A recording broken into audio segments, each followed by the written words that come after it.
Kepulauan Indonesia. ZII merupakan wilayah yang terbentang 200 mil laut dari garis pangkal suatu negara pantai daya laut berupa eksplorasi, eksploitasi, dan pengelolaan sumber daya dan alam baik hayati maupun non-hayati. Adapun alur laut Kepulauan Indonesia atau ALKI adalah suatu jalur pelayaran dan perjalanan udara internasional yang dapat digunakan secara damai dan wajar oleh kapal atau pesawat udara asing yang berada di atas jalur laut tersebut. Dalam wilayah hukum Indonesia ini mencakup jalur laut yang diperuntukkan bagi kapal-kapal yang melintasi wilayah Kepulauan Indonesia. ALKI sendiri dibuat untuk menjamin navigasi yang aman dan efisien bagi pelayaran internasional sekaligus melindungi kedaulatan dan keamanan Indonesia. Secara keseluruhan, pembentukan ZII dan ALKI bertujuan untuk memperkuat perekonomian dan keamanan maritim Indonesia sekaligus mendorong kerjasama internasional dalam pengelolaan laut.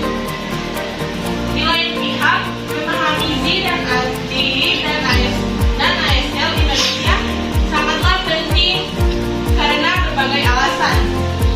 Pertama, ZII memberikan hak eksklusif kepada Indonesia untuk mengeksplorasi, mengeksploitasi, dan mengelola sumber daya alam di perairan yang berada dalam yurisdiksinya. Kedua, ASL penting untuk memastikan navigasi yang aman dan efisien bagi warga setempat. Dan yang terakhir, memahami zona-zona ini sangat penting bagi keamanan dan kedaulatan maritim Indonesia. Selanjutnya ada pemahaman ZII dan ALKI atau arsip laut kita penting bagi Indonesia sebagai negara maritim. ZII merupakan zona ekonomi maritim di mana Indonesia mempunyai hak untuk mengeksplorasi, mengeksploitasi, melestarikan, dan mengelola sumber daya alam di perairan dan dasar laut. Sedangkan ALKI merupakan kumpulan data sejarah, budaya, dan ilmu pengetahuan yang berkaitan dengan sejarah kelautan Indonesia.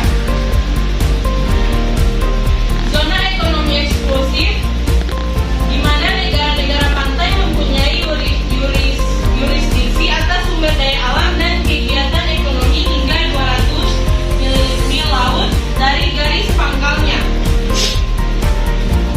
ZII berada dengan perairan teritorial dalam dua hal. Pertama, yurisdiksi negara pantai yang hanya berkaitan dengan sumber daya alam, baik hayati dan nirhayati.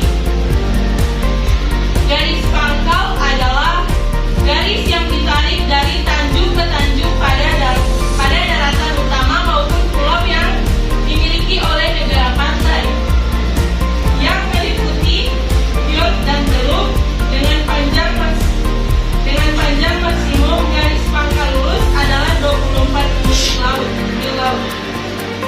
Namun demikian, yurisdiksi atas sumber daya yang menetap dan berada di bawah tanah akan lebih luas dibandingkan jika landas kontinen mencapai lebih dari 200 mil laut. Sejarah ZII dan ZII di Indonesia. Sejak tahun 1700-an, wilayah perairan biasanya dibatasi hingga 3 mil laut dari pantai. Pada tahun 1900-an, hal ini mulai terurai terutama setelah proklamasi Rumah tahun 1945 yang menegaskan kepemilikan federal atas semua sumber daya dan di bawah dasar laut di landas kontinen Amerika Serikat. Pada tanggal 17 Agustus 1945 saat Indonesia merdeka,